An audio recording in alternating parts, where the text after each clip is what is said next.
damaging information about a political rival and wouldn't necessarily report the contact to the FBI. Joining me now, Pulitzer Prize-winning columnist for The Washington Post, George Will. He is the author of the new book, The Conservative Sensibility. George, it's an honor to have you on, an honor to read your book as well. I really like going through it. There's one quote in here I want to start with.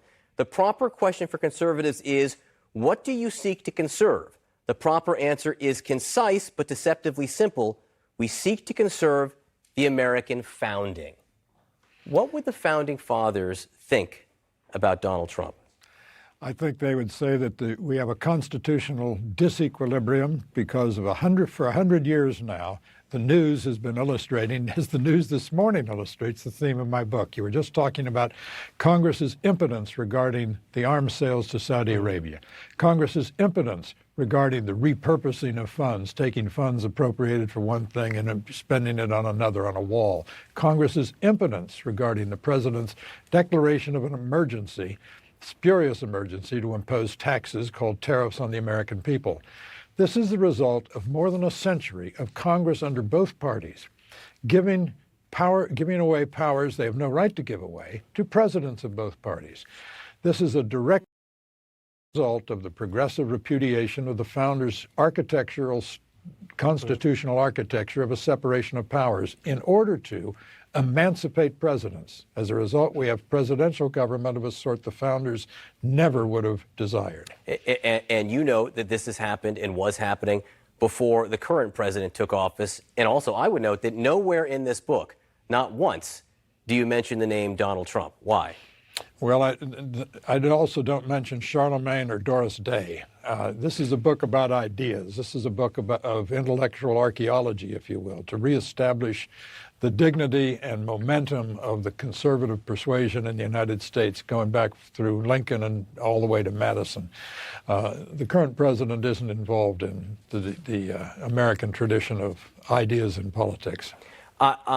Since you do talk about the founders and the desire of the founders and what they meant, I do want to read you a quote from George Washington's farewell speech, and it gets to what news we're reporting this morning, that the president said that he'd listen if a foreign government came with dirt on an opponent. This was in the farewell address. History and experience prove that foreign influence is one of the most baneful foes of Republican government. Alexander Hamilton wrote about foreign influence on elections in the Federalist Papers. It seems to me that this is one of the things that the founders actually thought a lot about.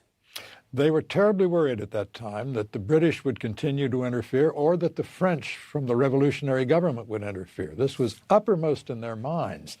It's one of the reasons why we had in the Constitution that you have to be a native-born American to be president of the United States, because they were worried exactly about the foreign influence. It's amazing that almost a quarter of a millennia later, we're still worrying about this. And you said, and again, I was struck by the fact that Donald Trump, the president, gave that interview from inside the Oval Office to George Stephanopoulos. Those words spoken inside the Oval Office. You said, you think that the president has done more damage, more lasting damage to the country than Richard Nixon did. What do you mean by that? Well, Richard Nixon's burglaries and other abuses of power were surreptitious. They were secret, and when exposed, they were tidied up and we moved on. What Mr. Trump is doing that is damaging to the country is public and constant. It is a bell he's ringing that can't be unrung. He is putting into our civic discourse a level of conversation and of name-calling and of abuse that will now seem perfectly normal in the future. Try to imagine any president prior to this one referring overseas to an opponent, as he did to Mr. Biden, as quoting a dictator of North Korea, actually misquoting him, saying that Mr. Biden is a low IQ idiot. That's just not the way. I mean, our children, if they were 10 years old, we'd send them to their room without supper if they talked like that. When do you think we will hear from Republicans, members of the Republican Party, coming out to condemn the statements we're hearing overnight and this morning from the president from inside the Oval Office? Don't hold your breath. The Republican Party today is more homogeneous, more without dissent than it has been since Teddy Roosevelt went to war against William Howard Taft because he wanted the White House back. We've had Dewey against Taft in the 40s. We had Goldwater against Rockefeller in the 60s. The Republican Party has always had factions. Unfortunately, the Republican Party has no faction today. It is entirely Mr. Trump's party. So do you think the Republican Party any longer stands for all the values you write about in this book? Certainly not, or I might not have written the book. This book is to say this is what conservatism has been.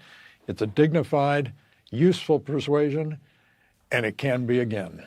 Since we're doing the book club, you've suggested recently that you think everyone should go back and read All the King's Men by Robert Penn Warren, and it applies directly to the moment we're in now. Why? Well, it's the great American political novel, and it is about populism, and it is about an unhinged executive, Huey Long of Alabama, and the novel is Willie Stark. And it shows you what can happen when a leader, an executive, escapes all restraints and is a law unto himself. George Will, I want to thank you for being with us this